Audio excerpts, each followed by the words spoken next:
ఇమ్రాన్ అన్నాడు ఎంత సీరియస్ మాట్లాడుతుండు. ఇగో చూపిస్తా ఎంత సీరియస్ మాట్లాడుతున్నాడు. ఎమోషనల్ విషయం పట్టరా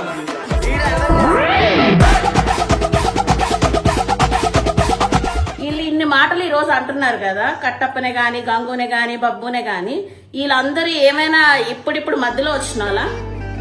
వీళ్ళందరూ టీం కోసం ఎంత ఎంత కష్టపడారో మీకు తెలీదా? రోడ్ల మీద వాడు ఫోన్లు పట్టుకుంటా బండ్లు పట్టుకుంటా రోడ్ షోలు ఎన్ని చేయలేదు? పొజిషన్ లో ఉన్నారంటే దానికి మెయిన్ కారణం నువ్వే.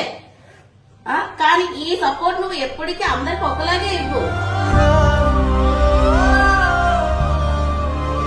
వాళ్ళ డాడీ చనిపోయి 1 సంవత్సరం కూడా కాలేదు. ఈ టైంలో నువ్వు అన్నగా అన్ని విధాలుగా నువ్వు తోడుండి వాళ్ళు తప్పు చేసి నువ్వు కొట్టో చేసో మందలించి ఏదో చేసి అన్ని ఒక దారిలో తేవాలి. కానీ నువ్వు వెళ్ళిపోనంటే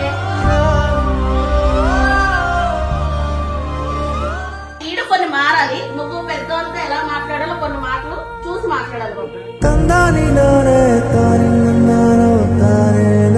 నువ్వు వాళ్ళకి సపోర్ట్ చేసి జర మమ్మల్ని ఏదో దగ్గరట్టు చేస్తున్నావు కాబట్టి మాకు బాధ అనిపించి మేము మాట్లాడుతున్నాం అన్న.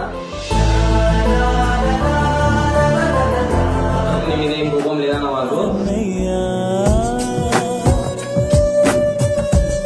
ఈయన ఇలాగే చేసి దూరం అయితే తర్వాత ఈడు ఏం చేయలేడు. అవునా? ఒక్కడు ఈడేం చేయగలదా?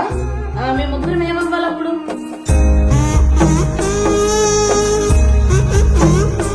కానీ వాడు వద్దు అనేసి వాడిని దూరం పెడితే మాత్రం మేము ఆగమవుతాం. వాడితో పాటు మేము ముగ్గురం కూడా ఆగమవుతాము.